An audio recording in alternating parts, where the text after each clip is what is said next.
Hey, how's it going, everybody? It's Nicholas Davenport from Mind Body One, and welcome to another Mindset Monday. Now, we talk about mental health all the time here. And one of the things I talk about, things such as anxiety or sometimes even depression, they're not necessarily the same thing, but they do sometimes go hand in hand. And I always say depression is more so the worries of the past, what's already happened. We ruminate on thoughts that have already transpired, but it may put us in a funk, make us calm down and worry.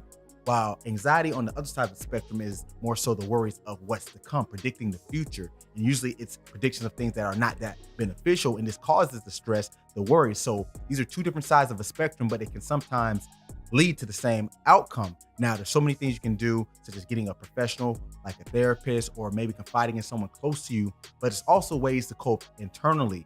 Try to look at the things that you can control, something that's in your locus of control, meaning is it internal, meaning you directly affected, or is it external? It's outside of you. Now, one side of the spectrum is okay, I can control this thing, such as how do I go about my day? How do I feel about certain topics, certain emotions? Now, external might go to this point of how does other people affect me? How does a situation outside of my control make me feel?